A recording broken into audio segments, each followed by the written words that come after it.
To get views on YouTube, you need a high view duration. The longer someone watches, the more YouTube is going to send out your video to new eyeballs. How do you get someone to watch longer? There's a lot that goes into it, but one of the key ingredients is editing. Editing is taking all of your video, pictures, music, text, and piecing it together in an interesting way to tell your story. Casey Neistat, Yes Theory, Peter McKinnon did not blow up on YouTube by accident. They did it by their ability to tell a story. And today we're looking at 10 different edits that these 5 YouTubers do in their videos that you can do too. You gotta just press record. Hey guys, my name is Noel Molt with Think Media. Now, the first person we're going to look at today is Peter McKinnon. Now, one of the editing techniques that Peter McKinnon is known for is his use of slow motion. Another coffee montage? You're damn right.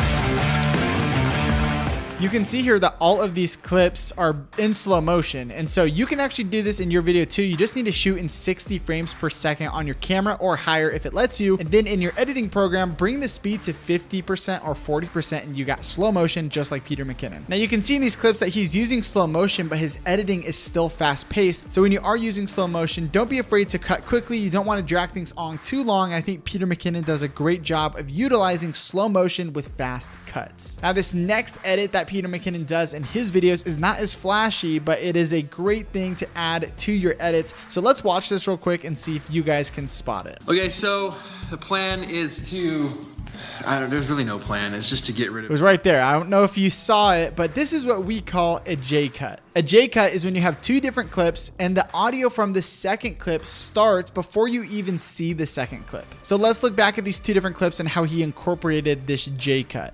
The plan is to, there's really no plan. It's right there. It's really soft. It's really subtle, but it makes a really big difference in the edit because right here in this first clip, he turns his head like this. So imagine if you just turn your head around and then you cut to your head facing the camera again. It's going to be a bit jarring. It's not going to be as natural, but using this J cut, blending in that audio to bring him back into frame is not as jarring because we already hear him talking to the camera again. Now, the opposite of a J cut is an L cut, and Peter McKinnon actually uses this just a minute down the line. He does an L cut right here. Check this out. The other 2, no problem. Hurt a little bit. This one, it's gonna really hurt. So right there, you see an L cut. So right here, when he says the words really hurt, it's already cut on to the next scene and the audio is dragging into the second clip rather than the second clip's audio going over into the first clip. So I made a cut in between these 2 video clips. All you have to do is detach the audio on both of these clips. And then what he's done is he's extended this audio of him saying, you know, this is really going to hurt. And then he's cut off the audio from this second clip so that whatever was said over here is silent because this is the audio that he wants to be playing. But as he cuts over from this clip to this clip, this audio is detached and it is overlaying over the second clip, and then fading in the audio and fading out the audio is going to bring a nice transition to this clip. So now you can see exactly how he edited this clip. Let's watch it back one more time. Problem. Hurt a little bit. This one, it's gonna really hurt. I don't even want to do. So that's exactly how you can do that in your next YouTube video. Number 2 is Yes Theory. Now, when I think of good editing and storytelling on YouTube, one of the channels that comes to mind is Yes Theory. We're going to take a look at their video, 24 hours underground inside a giant gold mine, and we're going to break down their editing techniques. So let's go ahead and take a look at this first clip. Where we met a few of the local miners. Pleasure. Great to meet you. Nice to meet you. Hey, this is the longest you're going to be underground. Yeah. Until you're dead. Probably. So right there, you can hear a little bit of this background music in this clip. I'll play it again right here. Local miners. Pleasure. Great to meet you. Nice to meet you. It's pretty happy music. It's not too loud. It's just some background music. But as soon as he says, until you're dead, the audio just completely stops. The longest you're going to be underground. Yeah. Until you're dead. This is really a fantastic way to pull your audience into a moment and emphasize what is being said. And they do this multiple times throughout this one video. So let's take a look at another time where they do this as well. Oh, so this is the first time you've ever. This one here was where there were some mountain lion footprints. What? Inside? Yeah. Another great moment right here where they're about to go into this mine and the guy is showing them on the map. Right here is where we found some mountain lion footprints. And he goes, what? Some mountain lion footprints. What? And the music just completely stops because now they're a little bit scared. Now it's a bit more serious, which fits perfectly with how he's feeling. It's like, okay, music off. This is really serious. Oh.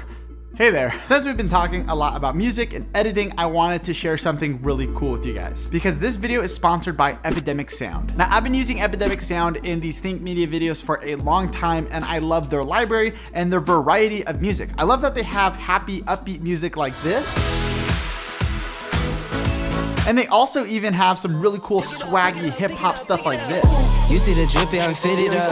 Hop in my car and a giddy up. I also love their website layout. It's really easy to navigate and find the song that you're looking for. If you type in a search, you're gonna find a ton of playlists, and this is really helpful when finding the right song for your video. And one of my favorite features about Epidemic Sound is that when you find a song that you really like, you can click on similar songs, and this is gonna bring up a huge list with similar songs to the one that you like. Now, my favorite thing about Epidemic Sound is actually their sound effects library. They have tons of sound effects, and these really help level up your videos. You can click the link in the description for a 30-day free trial, or you can go to thinkmediasounds.com.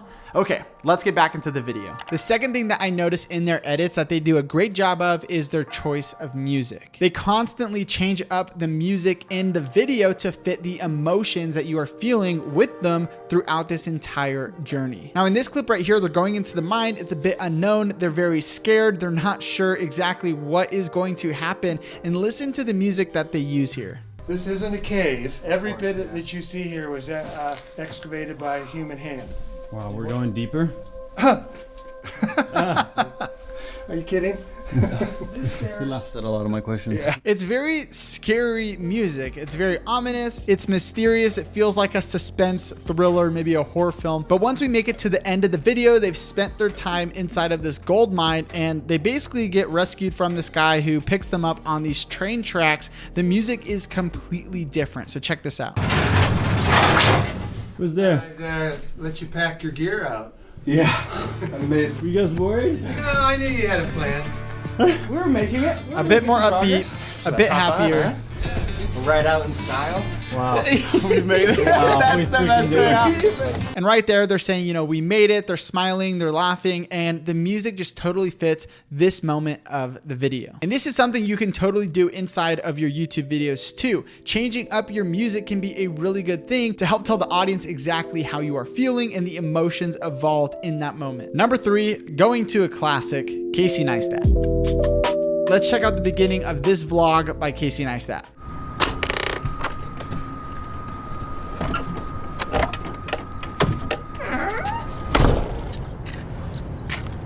Oh. This is it. This is the dream. So Casey opens up the doors, he walks down the steps, and then he turns and looks at the camera. Now, if you didn't notice, there was 3 different camera angles there. And that's the first thing that he does really well, which is get multiple angles for his edit. Now, he didn't have 3 cameras. He actually just did this 3 different times to get a different angle for each take. And I know there wasn't 3 cameras because on this shot right here, the camera would be right by those steps. But as we go to the next shot, you can clearly see that there is no camera there, and he is just using the one camera that he brings with him. I think this is one of the things that makes Casey Neistat really unique, which is having multiple options when it comes to angles. It feels a bit more like a TV show or a movie rather than just watching a vlog and someone holding the camera up to their face. He actually takes the time to get multiple different angles, multiple different shots just for one opening scene. Another thing that Casey does in his videos that he does in basically every single video is he adds in music, but he edits to the beat. Check out exactly what I'm talking about.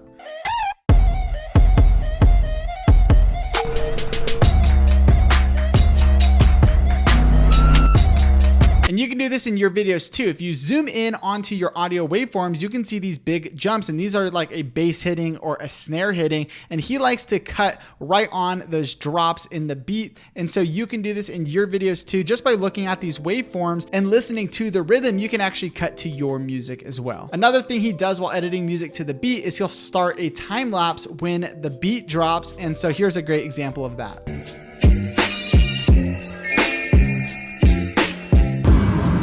On to number 4, which is Emma Chamberlain. Emma is a vlogger on YouTube who started 4 years ago, and now she has over 10 million subscribers. Now her personality is pretty awesome. She's very fun and entertaining to watch, but her edits are also really great. So let's watch this video and kind of dissect her editing techniques. Happy Sunday. When I'm filming this, it's a Sunday. It's a foggy day out. Not hot, but not cold. It's like one of those days. Just a second. So a couple things already that I'm seeing. Let me zoom into this timeline. This first clip opens up. It's pretty normal. It's probably set on some sort of tripod or vlogging stick. And then this next clip zooms in. It's the same clip actually, but we get the zoom in to her face. Now she does this a lot in her vlogs, but adding that camera movement makes it a bit more interesting as she is saying that, cuts back out to her wide angle shot. And then this next clip, it's pretty subtle, but it's actually a handheld effect. So it looks like someone is holding the camera, even though it is on a tripod. Now, as we keep watching this video, you can see that there's so much camera movement. Right here, she does this kind of face tracking thing when she makes this funny face. And I actually made a video showing you how to do the handheld effect, the face tracking, all that kind of stuff. So you can click the link in the description if you do want to check that out if you're a Final Cut Pro 10 user. But she uses these effects so much in her videos. The camera is constantly moving. There's always some sort of crop in, crop out, zoom in,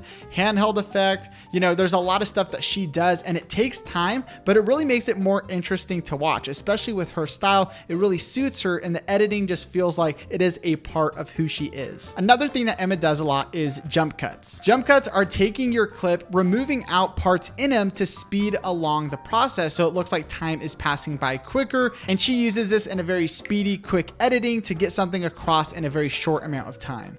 And I'm freaking out. So we're gonna make an espresso instead. Chamberlain coffee, espresso blend. I'm gonna try to make an Americano. Now let's go back and count how many cuts there were, because within the first couple seconds, there was a lot of cuts. And 1, I'm freaking out. 2, so we're gonna make an espresso instead. 3, 4, 5, 6, Chamberlain coffee, espresso blend. 7, 8, 9, 10. I'm gonna try to make Literally 10 cuts within like 8 or 9 seconds. So she's utilizing these jump cuts to kind of speed up time, keep everything fast paced, which is just totally with her personality and her YouTube channel. Now you can do this in your YouTube videos. Instead of speeding through time with a time lapse or something like that, you can use jump cuts, which is really fun and a different way to spice things up. Spice. Before we get to number 5, let me know who your favorite YouTuber is so we can use them in our part 2 of this series where we break down people's editing techniques so that you can learn from the best on YouTube. With that, number 5 is Mr. Beast. In this Mr. Beast video, he's asking people if they'll sit in snakes for $10,000. Now, the first thing that he does a lot in his videos is utilizing sound effects and music, but mainly sound effects inside of his edit. I mean, just watch this clip and try and count how many sound effects he adds to this scene. And this is Brian, our professional snake handler. You want to go ahead and throw the first snake on? Let's go. That was really professional. I know. Now it's very subtle, but we hear a little hissing of a snake sound effect coming in, and you might just pass that by, but these are sound effects that they are adding into the video to make it a bit more interesting. And of course, that's a bit scary when you hear that coming from a snake, but listen again to those sound effects from the snake. And then of course, there's some more out there sound effects to add to the humor of things, but take a listen again. Gone? Let's go. That was really professional. I know. He's kind of constricting a little bit. Is this okay? Are you ready for the next 20 snakes? There's 20? 20 more. The snakes are trying to... In the same video, here's another great example of all the sound effects that Mr. Beast uses in his video. This is a 1-pound dumbbell. Can you curl it? And Chris, every time you curl this, I'll give you $1. Really? No.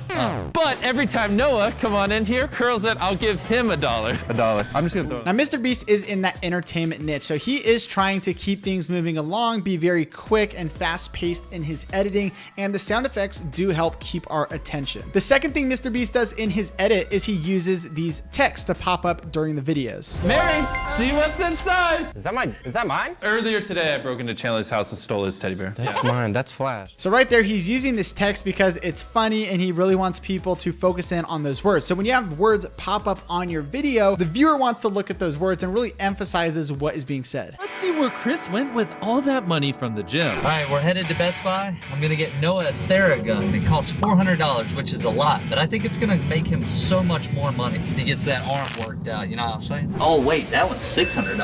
I don't think we need the $600 one. Now, Mr. Beast likes to use these words for context. effects. So if he's setting up something in the video, he likes to use the words to make it very clear to the viewer what is happening or what's about to happen. And right here is another great example of he's riding in the car. It's not really that exciting. He's just kind of setting up some context. And so adding in these words, adding in these sound effects are helping us stay engaged in the video and what's going on. I hope that gave you some good ideas on how to add some fun editing styles into your own videos. But if you click on the screen right now, you can find out how to grow your YouTube channel from 0 subscribers. And I'll see you guys in the next video.